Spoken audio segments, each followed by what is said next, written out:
Hi, Toby. Good afternoon. Good afternoon. How are you doing today? Very well. Okay. Welcome to UAE. Thank you very I much. trust you're enjoying the UAE hospitality. Very much so. Absolutely wonderful, yeah. How's the weather? Hot. It's double the heat here than it is in the UK. Okay. Double. Okay. So, yeah, Okay. very nice. Okay. To just give a small introduction to our viewers. So, yeah, my name's Toby Sloat. I'm a cybersecurity specialist in the UK. I've been working in cybersecurity for about 25 years. Oh. And I currently work with Ricoh, where I've been working with them for 5 years now to build a cybersecurity practice. Fantastic. Fantastic. Okay. I'm sure you might be traveling across the globe and seeing a lot of these topics happening in all corners of the globe. Yeah. Today, if you just look at any budgets in any organization, Okay. the cybersecurity budget leads on top of everything. Yes, So it this does. has become a business critical priority for all the organizations. Is it true in all the other regions as well? Absolutely, yeah. And I think that, there's obviously there's a balance, isn't there, between securing an environment, but also keeping it available to being used. We can secure a lot, but if we secure too much, it becomes unusable. So there's a big balance with what we do for security. But security budgets are tight because everything's so expensive, especially experience is a big problem. Okay. Yeah, the personnel is just not around. So we have to rely on partners and we have to rely on organizations to help us come up with the best defenses. Fantastic. For the benefit of the users, we are going to explore more into ransomware attacks and how this normally happens and how do we prevent this and is there a way out for all of us to come out of this? Because the more of internet over things is happening, so every endpoint is becoming very vulnerable. So not sparing any individual, going into SMBs, corporates, governments, corporation, nobody's been spared into the ransomware. Okay. The moment we hear the word ransom or ransomware attack, it's a very unpleasant situation for all of us. Correct. So we're going to explore more into that, and then we would like you to share what are possible things that it could be benefiting our viewers. Sure. Yeah, absolutely, no problem. So let us start from the overview of the ransom attack section. Yeah, how have they typically unfold? So let's look at what a ransomware attack is. A ransomware attack is the basic need to encrypt the data. Once the data is encrypted, it is no longer any good to you. And you need that data to go about business continuity and business as usual, right? So if my data is encrypted, my organization grinds to a halt, which means that I've got one of two things. I can either try and fix it, it's impossible, or I pay the ransom. And the ransom can be anything from 500,000 euros to 5 million euros. It all depends on the size of the organization. So the critical thing here is they want to encrypt the data as quickly as possible and cause the maximum amount of impact to an organization. Oh, that's quite scary. Yeah, very much so. But how have they evolved over the period of time, the kind of technologies or the tools or the techniques or tactics that are being used? Because the ransomware has been one of the hottest topics, maybe in the recent times. I just want to know how have they evolved over a period of time? I think if we look back to one of the first ones that hit the news was WannaCry, and we maybe talk a little bit about that in a bit more detail, but WannaCry was the big one. That was the kind of one that opened everybody's eyes that, hold on a minute, somebody's encrypted our environment and we can't access this. This was 200,000 people unable to work. Oh. Yeah, just by one ransomware attack. And the people that were behind it, it wasn't a large organization like it is today. It was a small organization, and they managed to grind to the whole, especially in the UK, the whole NHS service came to a standstill. Oh. So that's where it kind of started. That's where we saw the first, start of ransomware attacks. But has it evolved? It's evolved because these companies have then, obviously there's different variants out there now. There's so many different variants, but they're now becoming as big as the organizations that they're trying to attack. So to give you an idea, in the UK, we have to every year announce our profit and loss. Yeah. So how much money did we make as a business Of course. in this year, in this financial year? So the cyber criminals thought it'd be a great idea to do the same thing. And they announced, one cyber criminal gang announced 1 billion euros of income from a cyber criminal activity. So hope they don't go into public listing. that's exactly right. Yeah, we buy shares in it. So yeah, that's kind of the evolvement, is the fact that it started off like small little pockets of it. It's now everybody you can go onto the dark web and you can pull down a ransomware variant for $20. So it's not difficult to get hold of a piece of ransomware. And you can also get it as a service. You can buy it as a service. But what we're seeing is it's not so much how it's evolved. And yes, the encryption methods are a lot more complex, but it's the scale that's the scary part. Okay. There's so much of it. I can understand. Maybe we just need to know more about what are the common entry points. Is there any common entry points, or is it every IP is vulnerable? So, absolutely, yeah. So nobody's really safe. Yeah. And there are so many tactics that we can use to try and, secure our environments. And, if you're looking from the outside world, because that's where it starts, they are going to pick away at vulnerabilities. They're going to pick away at access points that they can get into. And then once they're in, they'll lie dormant for a while. It might be a week, it might be a month, it might be a year that they'll lie dormant, and then they'll execute. And the execution, as far as a ransomware is concerned, is to get that encryption done as quickly as possible to as much as possible, causing the most amount of impact. Very scary. Do you think any IP, in case I say that there could be a small desktop printer in an office, do you think it could happen through a printer? Of course. So let me give you an example. And this was one that I was involved with post-breach, unfortunately. If we'd have been there beforehand, maybe we'd have, stopped the pain that the customer went through. But there was a very large casino group in the US. Okay. And this goes to show that it's not just a user's environment that's at risk here. So also IoT. So, anything with an IP address, anything that has connectivity to our network. So where their access point was a fish tank. Oh. So the fish tank was wirelessly connected because it had a thermometer. Oh. And they replaced the thermometer with a new thermometer that was pre-programmed with ransomware. So at some point, they triggered the ransomware attack off, and it brought the casino to a standstill. From a recovery perspective, it took them 8 weeks before they could transact again. 8 weeks in that kind of business is millions and millions and millions of dollars lost in revenue. So it doesn't have to be a user's PC with an unpatched PC. It could be anything that connects to the internet is a target. And they'll find an exploit. They'll find a way in, and they do that. Oh my God! I can't even imagine a fish tank could be as vulnerable as possible, costing millions. Yeah. In fact, some of the time, IoT is an easier target than a laptop because they're in the environment. They're whitelisted. Okay. If I've got access to that, I'm in. Yeah. What it means for business in simple terms? What's the impact on business in terms of operational wise or financial wise? So we'll take that in two chunks then. So let's look at it from a business perspective, an operational perspective first. So if you've been hit by a ransomware attack, it's safe to say that anything that has anything to do with data will be encrypted. You won't be able to use any of those systems. So from a user's perspective, I have no access to my files. I can't do my job. From a customer's perspective, one of the other things that they'll always go after are database servers. Now, if my database servers are encrypted, none of my databases none of my applications that are running in those databases are going to work. So what that means is let's look at a retail that transacts on the internet. Yeah, that if my application is down, the ability to trade is gone. Look at it from a banking app. If I have a banking app, if my application database is down, then I cannot use my banking app. So it has a bigger impact from a business perspective. And then if we then look at the financials, just from the cost of downtime alone, just for our users unable to work, there's a cost to the business because you're paying their salary and they're doing nothing for you. First thing. Second thing is obviously the loss of revenue, the loss of, you have the cost it takes to recover. So recovery, and I've seen this. I was working with an organization that was hit at Christmas Eve.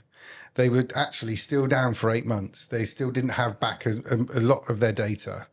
And they were spent over 7 million euros in recovery just for unable to access data. So the cost is massive, and there are ways of calculating it, but also the cost of the business, because then you have reputational damage. If you're getting hit again and again because you haven't done the necessary steps to protect yourself and to stop these things from happening, then your reputation is going to go down down, and people will look elsewhere and not use you as a business. I agree.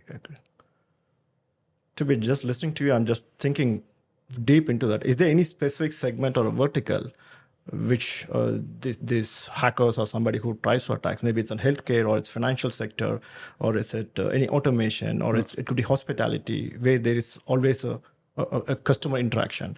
Or do they have any specific targets, or do they do it by cash-rich verticals? So anybody and everywhere is a target for ransomware. Even to the one user at home.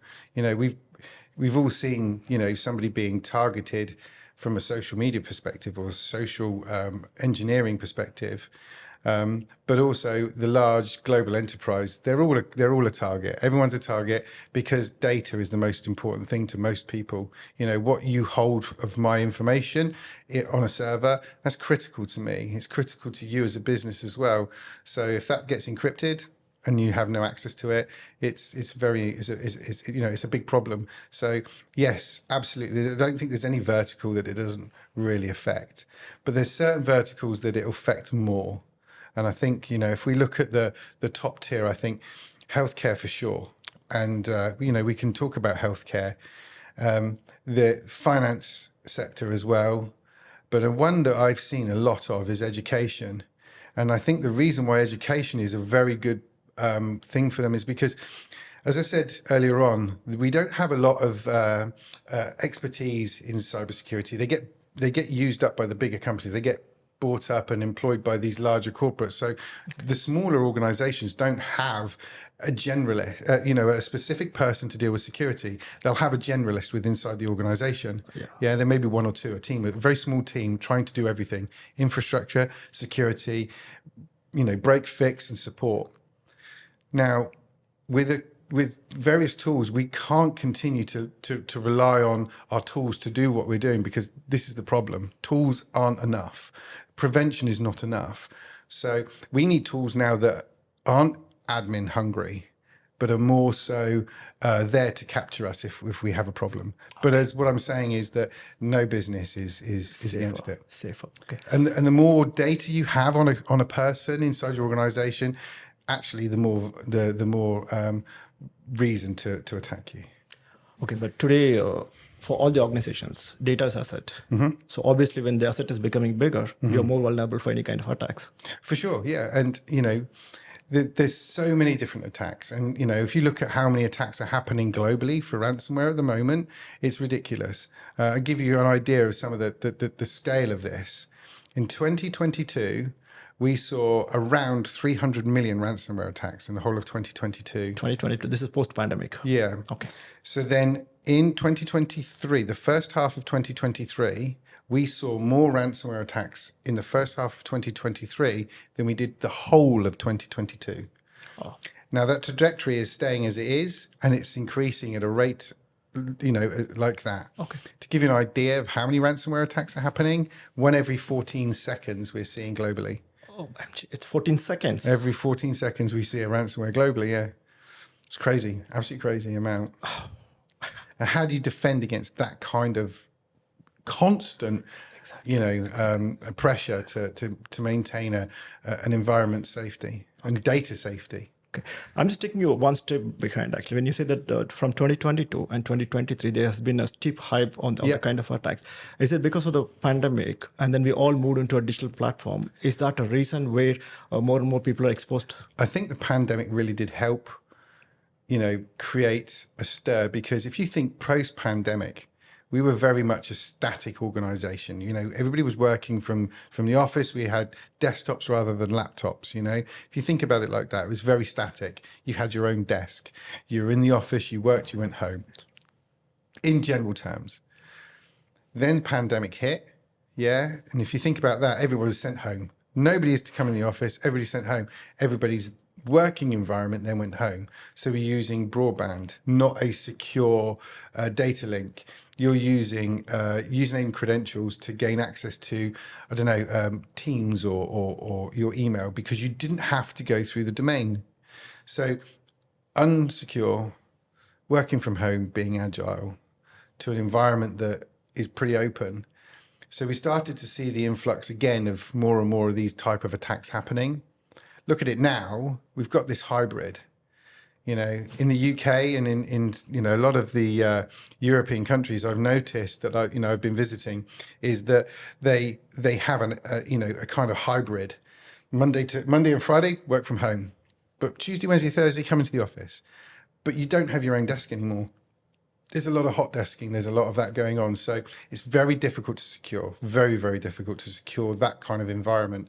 And this is brilliant for cyber criminals because you're taking your own devices in. BYOD is a real problem, as we've mentioned. So yeah, there's a lot of challenges for security people, a lot of challenges. Okay. The way I understand is the more and more devices are connected together, yeah, the more and more we are into risk. Of course, yeah. And you don't know what's connecting to your network. Like I say, look at the fish tank. How would you test if it's clean or not before you're putting it in? How do you test when you plug in a USB stick? Is it clean before you plug it in? There's all sorts of things, you know? So, and if you look at the tools that we're running today, like EDR, like antivirus, like anything that we're running today, they're on the back foot. They really are on the back foot. And they are only too often being circumvented. And I can give you an idea there. So 64% of threats that have been reported don't actually get picked up by the security tools that we put in place. It's actually being picked up by our users. It's our users that tell us that there's a problem. Okay. So if it's our users that are telling us that there's a problem, we're kind of too late. Because if you think about that, right? I'm a user. I've gone onto my laptop. I've got my coffee, sat down, and I put my details in. And all of a sudden, this screen comes up and says, you can't access this data. Please pay me some money. First thing I'm going to do as a non-savvy techie user is I'll reboot my machine. Yeah. Okay. That's the first thing I'm going to do. Yeah. The second thing I'm going to do, because that's going to just carry on going, is shut it down. I'll go and have a coffee. I'll go and phone my mate. I'll come back to it in a minute. Fire it back up again, and it's still continuing to do what it does. It's still continuing to encrypt. It's still continuing to damage the internal data. Then I might phone IT. IT are inundated with other calls because they're busy. It might take me an hour to get through. By that time, we're 3 hours into a ransomware attack. 2 guys, it's too late. By that time, most organizations will be absolutely encrypted. Encrypted, yeah. 40,000 files per minute on average. Some of the new variants that we're seeing, 40,000 files a minute get encrypted. It's mad. Wow. Crazy, crazy speeds. How do you prevent that? But where does the ownership lie, Toby? Is it with the IT department or is it with the users? Or where do we draw the line? I don't think there is a line to draw because as an IT administrator, as a security person, we've got to make sure our environments are protected and secure, right? That's the first thing we've got to do. We've got to secure and safeguard our environment and our users. But it's also it's also our users. We've got to become a little bit more tech savvy. You know, do user awareness training. You know, do test email phishing, that kind of thing, because it's unbelievable some of the statistics that come out of phishing emails. I was actually involved in a phishing email, a project with a large corporate, and it was signed off by the CTO. Okay. Yeah. Okay. All good. So the C-level knew that we were doing this. Okay. So then we fired this email off, and we did it a little bit clever. We made it look like a Costa freebie. Yeah. Okay. So click on this link, you get a free cup of coffee. Now, a lot of people clicked on it, but so did the C-level. So if we can make people do that, so can the cyber criminals. So yeah, even the C-level that signed it off to do it actually clicked on the email. So yeah. So I think it's a responsibility of everybody to be aware of what is going on. So don't click on this that you don't know. Look at where even if you look at an email when it comes in and you're expecting it to come in from james@something.com and it's not that, you know it's something that isn't quite right. So it's just being a little bit more aware. But companies need to help their users become aware. So it's a vicious circle for everybody. Okay. So this turns into a kind of training and awareness or a kind of education within our employees. Absolutely. I think it's critical that employees get that kind of training from their customers, from their companies. Organizations. Okay. Great. That's very, very scary, I'm saying. It's just really scary about it, actually. Is there any preventive measures anybody can take or to protect the infrastructure against any cyber attacks? So I think prevention is something that we have to do. Yeah. And if you look at how the cyber criminals are gaining access, as I said, they do these 3 stages. They do a recon, so they're looking from the outside world where your vulnerabilities are. What's my easiest into the organization? Once they're in, they then want to understand the organization. They want to gain as much access to internal networks of the organization. And they also want to maintain a connection out of the organization. Okay. Yeah. Once they've got all of that and they're comfortable, that might take them a month, it might take them 6 months. But once they've got all of that, they then can action the objective. And the objective is to encrypt everything. Databases, live data, backups, anything they can, anything with data. So that's kind of the process. So if we strip down that process, the first thing that we need to do as an organization is pen testing. And people don't realize how important pen testing is when it comes to prevention. Because the first thing we need to understand is, what do we look like from the outside world? Once we know that, then we can start plugging some of those holes. The second thing is, we need to make sure that our users aren't doing anything silly. Yeah. So we have our perimeter and we have EDR. That's kind of covered. We're good. Okay. Yeah.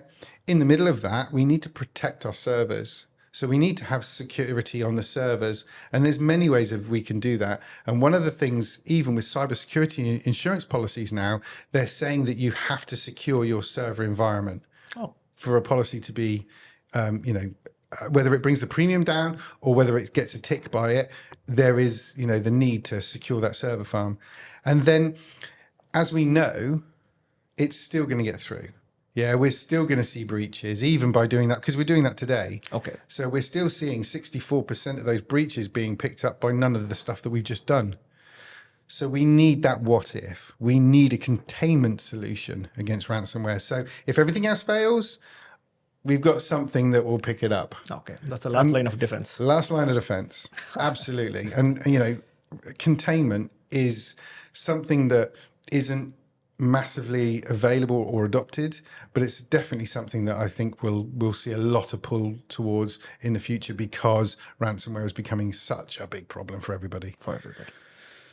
I'm just going to the next level, Toby. Yep. In case of an organization has been hit by a worse ransom attack, what kind of emotional or ethical considerations they go through before they paying to the attackers? The problem is because business dictate, if you're losing money every second you're offline, the business isn't going to dictate that you do it. However, if you look at 80% of businesses are paying the ransom, look at that from a different perspective. Is it ethical to fund cyber criminal activity? Of course it's not. You wouldn't fund somebody pinching cars. Why would you fund somebody, trying to steal your data? Because that's in essence what they're doing. But how do I get my data back? Yeah, there's another thing, right? So let's look at that. You pay this money to the cyber criminals who don't care. Okay. All they care about is getting that money. Yeah, they've got your money and you're now asking for a decrypt key. Okay, so they give you a decrypt key. Now you take that decrypt key and you start to try and unravel the mess that they've created. And 40-50% of the time, you do not get all your data back. Sure. Absolutely. So what can you do then? There isn't a help desk that you say, hey, cyber criminal man, got a bit of a problem here. This decrypt key you've given me doesn't seem to work. Yeah, doesn't work like that. They don't care.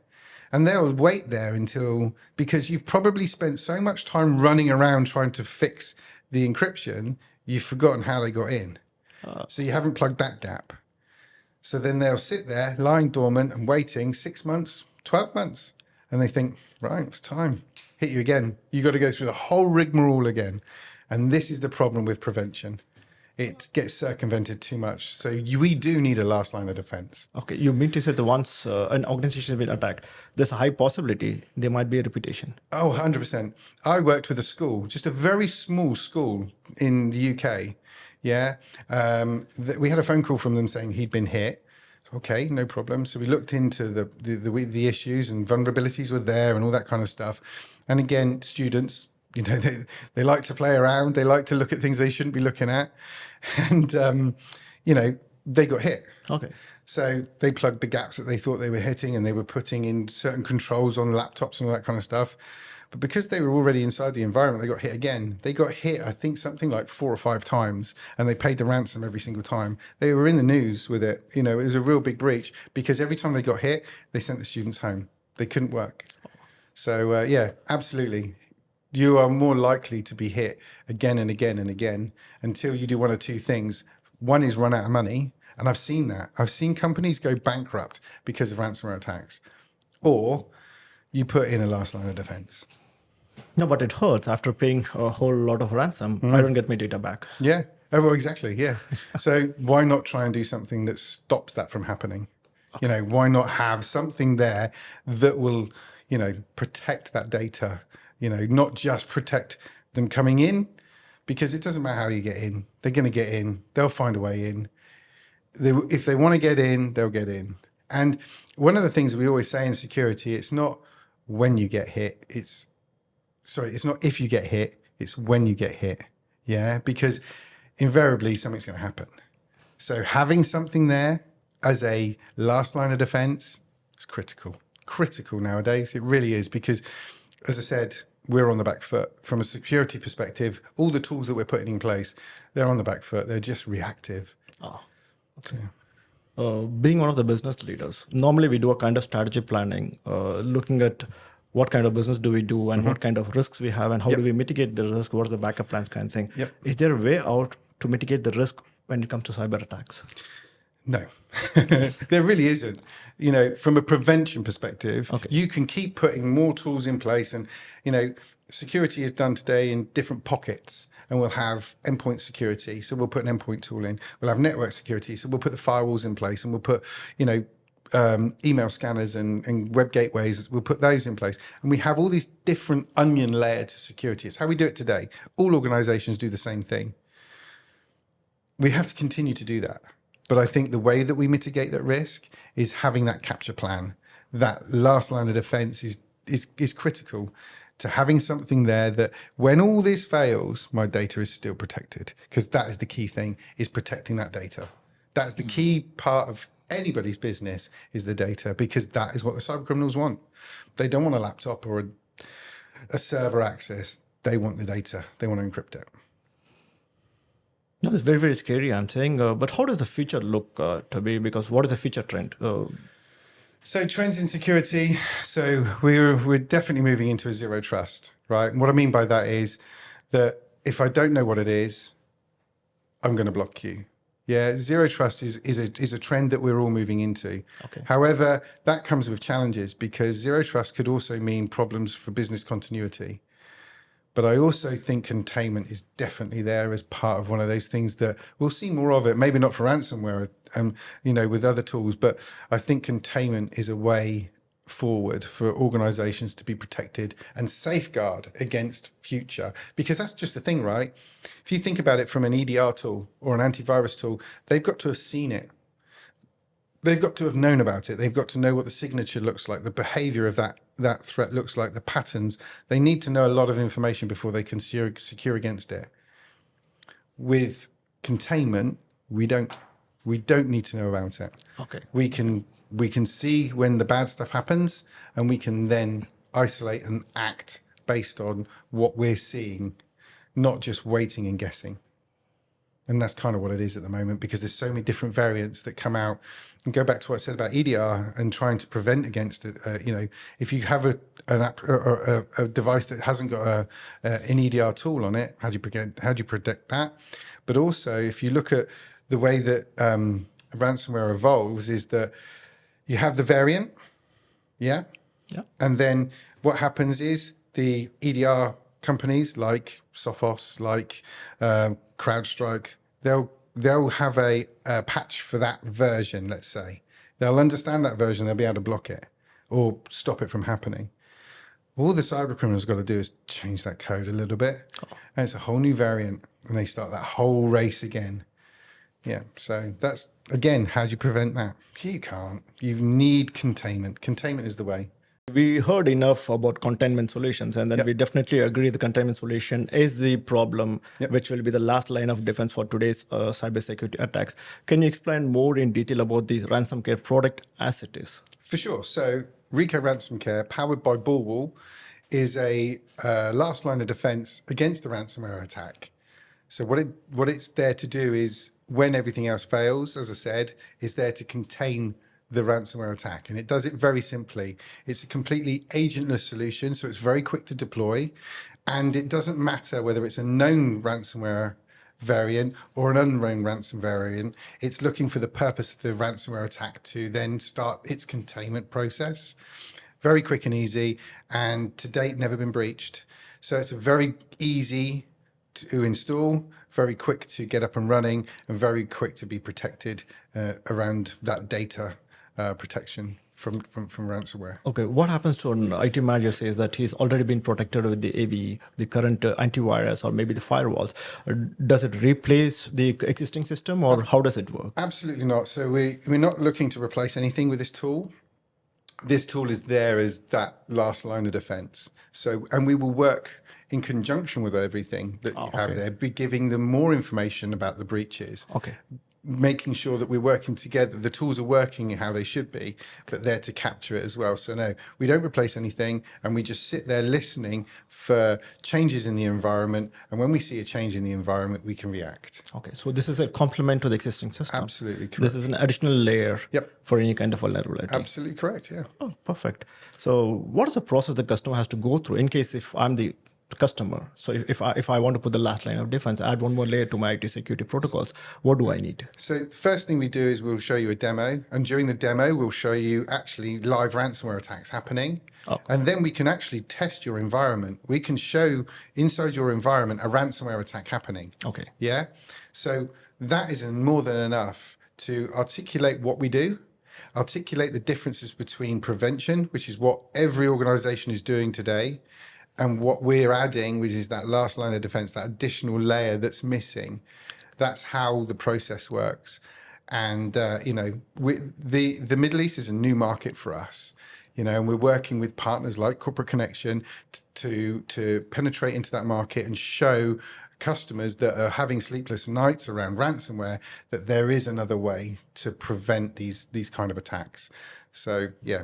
Thank you for your assistance with that one. Brilliant. I think now you gave us a kind of relief that there is a containment solutions where we can mitigate the risk, and then we can protect our assets as a last line of defense. Absolutely, yeah. So this was really, really deep.